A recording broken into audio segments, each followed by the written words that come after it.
to this week's episode of Plants with Patrick. This week we're going to talk about how to care for a little plant you might have seen called an orchid. So pretty, right? I see them most commonly in people's trash piles outside their house. Something like this, maybe. A lot of people seem to throw them away after they bloom once. But I'm here to tell you that you too can have an orchid that blooms repeatedly and that has a nice, healthy life if you know how to take care of it. So, first, I would say that when you're trying to take care of an orchid, you want to put it in a pot that has adequate drainage. So this pot I've used in a couple of my workshop videos so far. You can see it has a good drainage hole in the bottom. You might even find a pot that has drainage holes on the side or more on the bottom because you really want an orchid to be able to dry out in between each watering. Commonly, when they're sold in the supermarket, you might find them and they have these sticks here, and those help kind of hold the flower stems up, the stems with the flowers on them. And then they are often planted in these little plastic containers. And the plastic containers are great because you can see condensation inside of them, and they also allow for a variety of ways of watering them. But I'll get to that in a minute. So even if you have a pot that doesn't have drainage holes, if you have it in a smaller pot that does, see how there's all these drainage holes in here? Then you can still work something out. Okay, so when you're selecting an orchid, you want to select an orchid like this one that has some nice green and white solid fleshy roots with little greenish tips. You'll want it to have some nice light green leaves and with no spots or signs of yellowing. And if you just find one in the garbage, don't worry, we can rehabilitate it even if it does have spots and dark green leaves or yellow leaves or whatever. So, first things first, you'll want your pot with good drainage. And you'll also want a good orchid potting mix. So you'll want something that's moss-based, this is sphagnum, or bark-based. A moss or a bark-based potting mix will allow for a lot of air to get to the plant, and it'll allow it to dry out. Orchids, the most common problem that people have with orchids is that they overwater them. So, you'll want to refresh your bark or moss-based potting mix if you, A, find your orchid in the trash, B, it hasn't bloomed in like 6 to 9 months, because that means that you might want to like refresh the potting mix. And you might also want to refresh the potting mix if you're repotting it because your orchid has gotten too big for its original pot. So that's the first thing. Orchids grow best in 55 to 80 degree spaces, and you'll want a space that has good air circulation. So maybe like a ceiling fan or close to a window. Orchids should be kept near a south or an east-facing window so that they get adequate light. The thing about orchids is that they want a lot of light, but they don't want it to be direct light. So if you were to put it in a west-facing window that gets all of the evening sun, the sun might be too harsh on the plant and it won't do well. So, and if you have it on a north-facing window, it might not get enough light. So a good south or east-facing window where you don't get a ton of direct sun on the plant, that will be the place that it will thrive. So you have your pot, you have your potting mix, you have the place for it in your house, and now let's get to watering, because watering is frequently where people go wrong with orchids. So you'll want to, how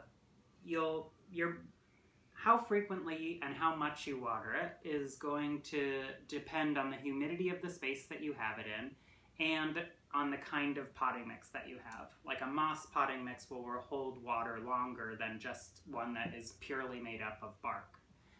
So, but generally I would say you're going to water these every 1 to 2 weeks or so. And remember, the most common mistake is overwatering. So, you'll want to avoid this mistake. You'll want to water your plants earlier in the day so that they have time to dry out over the course of the day. And you'll want to, there's a couple of different ways you can water them. So one way is that you use a watering pail and you just put maybe 4 to 8 ounces of water on your orchid. And when you're watering an orchid, you do not water the leaves. You only water the potting mix and the healthy roots that are sticking up. Hopefully they're healthy. You want the water to drain all the way through. So if I was to water this plant, this orchid, I would take the well-draining pot out and I would use my watering pail and I would water it and I'd let the water drain all the way through. The other way that you can do this, and these plastic containers are really helpful for this method, is you get a container of water and you just submerge your plant in the container of water, and you can let it sit there for between 20 minutes and a couple of hours. And once you've let it drain, or once you've let it soak up all the water, you take it out, you let it drain, and you make sure that it has completely drained before you put it back in its pot that doesn't have any drainage holes. The thing that's important is that whenever you water your orchid, it's going to need to be able to dry out completely before you water it again. So as you can see, they're a little finicky. Like, they don't like their leaves to get wet when you're watering them, and they also prefer room temperature or slightly warmer water. And basically, if you're afraid that your house is a little drier or there's not enough humidity or something, I would just kind of use the finger test where you put your finger down on the soil and you see, is there moisture there? If you can feel moisture, then wait to water it. And the other way you can check is, especially, it's great with these plastic containers, is there condensation in there? Once this doesn't have any condensation, you should probably water it again because it's completely dry. So, when you buy your orchid at the grocery store or wherever you're buying it, it's usually got these beautiful blooms on it. Oh, did I say the name? This is Phalaenopsis. This is the most common kind of orchid, and its common name is the moth orchid. That's the one that I'm working with today, and one that you'll find most commonly around the city. So, when you buy it at the store, it will likely be blooming. And the blooms last a really long time. That's something that's really cool about orchids. But eventually they will fall off, and then it'll look like this one. And basically, after the orchid is done blooming, it will go dormant for a period of months, usually between 3 and 6 months. And to get it to rebloom, you're going to want to do a couple of things. You're going to want to have adequate light. You're going to want to have your good, fast-draining soil mix. You're going to want to have the proper temperature and airflow in the space. And you are also going to want to feed your orchid. That will help it get new blooms. So you can feed it with a balanced fertilizer that you can get at the store. Oftentimes stores will sell like an orchid fertilizer specifically. Just follow the instructions on the package. Usually you mix the fertilizer with the water when you're watering your orchids. And so if you feed it and you have all of the other conditions right, then your orchid should bloom every 3 to 9 months, which is so cool. When an orchid blooms, the flowers last for so long that it's really not that long to wait while it's dormant.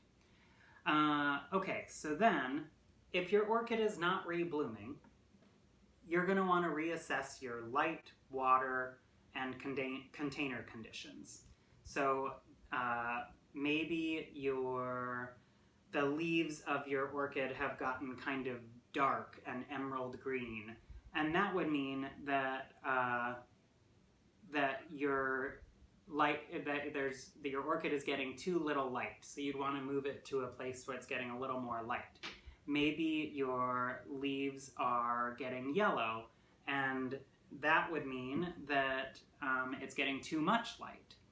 And so that's one thing to assess. The other thing is that you want to look at your roots. This is a good example plant because it has some roots that are unhealthy and some that are healthy. So a root is not doing so hot if it's brown or mushy or kind of soggy looking, like this brown little guy here. A root is healthy if it's got a kind of whitish green skin and a green tip, and it looks like solid and firm and fleshy. That's what you're looking for. So you might want to consider how much light your plant is getting, how you're watering it, or it's important to remember too that orchids can outgrow their containers, so you might need to refresh the soil and get a bigger container. So that is I think those are all the things you might need to keep your orchid blooming on a nice schedule of every few months or so. And if you have any specific questions, maybe the leaves get some spots on them, or maybe some other strange health concern comes up, I would recommend going to the American Orchid Society website, aos.org, and they'll have specific information for any kind of troubleshooting tips you might need.